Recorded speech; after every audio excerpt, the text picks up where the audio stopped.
Welcome everybody to Mortal Shell Beta Impressions. I'm the Seventh Sword, and now it's time to talk about this game. But first, I would like to thank Cold Symmetry and PlayStack London for providing a beta key to their game. Thank you very much. It was short but sweet. And there's one thing that I always say that a beta, demo, whatever you want to call it, has to do. It has to leave you wanting more. And that is exactly what this beta did. It made me want to have the full game in my hands and play it immediately, but I couldn't because it was only a beta. So release the game, guys. Come on, just release it. Now, I know it takes time, but I am really excited to see more of this game, and that is exactly what a beta should do. So let's get right into it, shall we? Alright, so let's talk about combat. You have an ability, a technique as it were, called Harden, and it's exactly like what Metapod does from Pokemon, that bastard.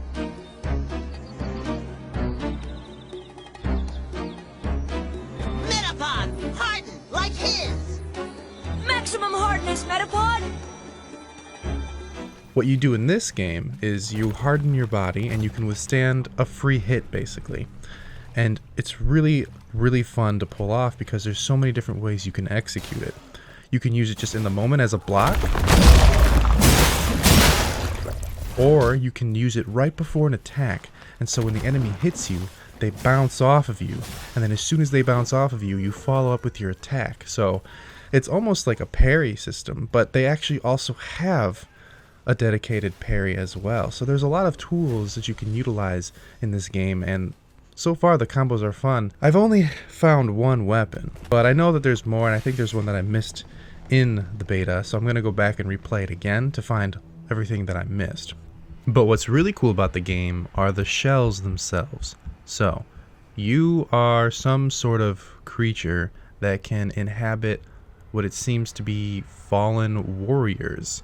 And once you uncover their name, you can actually start learning the abilities of these fallen warriors. And I played as 2 shells in the beta. Now in the menu, it showed 4. Now I don't know if that means there were 4 available in the beta, or if there are 4 total in the game.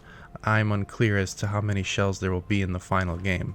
But there are at least, no matter what, 4.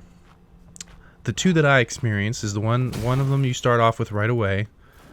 It's a knight, and he's kind of tanky, but he's got lower stamina, but he's got higher health. So, you know, that kind of play style.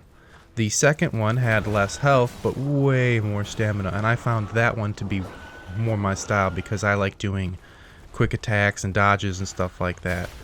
I don't mind sacrificing a little bit of health to have more maneuverability, because if you don't get hit, that's you're gonna win. That's the first rule of Dark Souls too, by the way. Just don't get hit, and you'll be fine.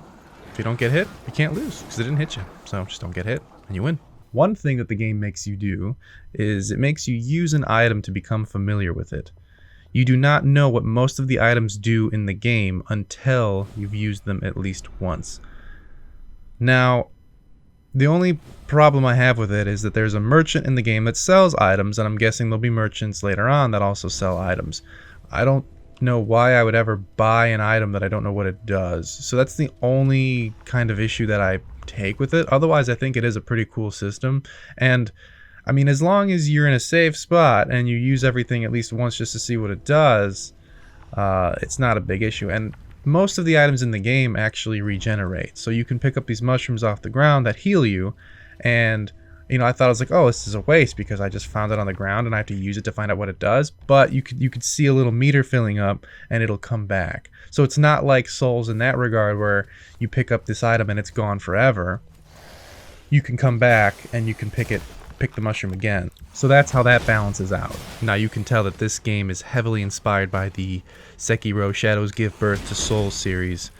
In fact, they've taken many, many mechanics from those games and they've meshed them into this one. In Bloodborne, for example, when you lock onto a target, you have a kind of strafe dodge. Outside of combat, you still have your dodge roll. In this game, they've combined both of those. So when you lock onto a target and you do your first dodge, it's more of a strafe dodge. But then if you quickly tap the dodge button right after, you also have the dodge roll. In Sekiro Shadows Die Twice, when you got killed, you could resurrect. In this game, when you get killed once or you lose your HP once, you get knocked out of your shell, and then you have the opportunity to run away, maybe find another shell, or try to get back into that shell and you fully heal. It's actually what I thought the original Sekiro was going to be when they showed that trailer. I thought when you died you were going to become a shadow, and I thought that maybe you would be super like Glass Cannon. You'd be super squishy but also really strong, and you had to make it back to your body, kind of thing. And in essence, that is what they've done in this game. The similarities are endless, and I could probably make an entire video just discussing all of the similarities, so that's not what I'm here to do. I'm just here to talk about what I think about it, and honestly, it's I think one of the best Souls-inspired games out there. I mean, I guess it's not released yet, so it has the most potential to be one of the best Souls-inspired games out there because it really captures the essence of a Souls game, and I'm really, really excited to see the full game. Weapons also have techniques at the cost of what is called resonance. You also can only parry when you have resonance. You build resonance when you quickly land strikes on enemies, but if you do not keep up your attack, it starts to drain. So it's a balancing act. Do I keep attacking to just get that little bit more resonance so that I can have a move to use, or do I back off, let it go, but I survive? So originally I thought that it was kind of building slowly and I thought it drained too quickly, but then I used one of the special moves on the boss in the beta, and now I understand why they make it drain so quickly, because you do massive damage to the bosses. At least this boss with the special move from the sword that I was using.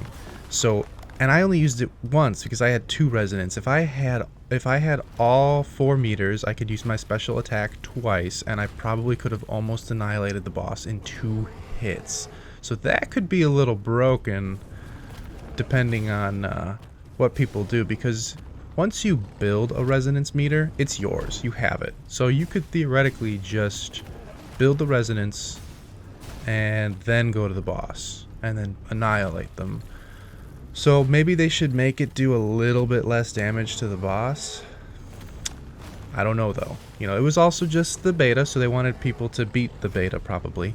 Maybe in the full game they already have a different metric for how the damage is going to work on bosses and things like that. Maybe they made us a little overpowered in the beta just to get, you know, our foot in the door, and then when we play the real game they're going to knock us back down to the ground, so who knows. But, you know, overall, it's a wonderful experience. It gets me excited for the full game. What they have here is really cool. The only thing that didn't quite feel as impactful in the combat, I would say, is that special move when it connects with a regular enemy. Only because for some reason it just doesn't, like, the wind-up is great. The animation when the spear is coming out of the sword is fantastic. But then the execution, when you actually land the hit, it kind of feels like you're just hitting like paper mache. I don't know if they can tweak that or not, but it would be kind of cool if you stabbed the target and then it was stuck for a moment and you had to pull it out, or you kicked them off of it or something like that, just to make it more impactful. But that's just a small thing. That's just my, you know, opinion on it. But I mean, everything else is great. I'm looking forward to this game just like I'm looking forward to a new Souls game. So, and that's impressive. What they've done here is very impressive, and I cannot wait to see more. Thanks for watching. Talk to you later.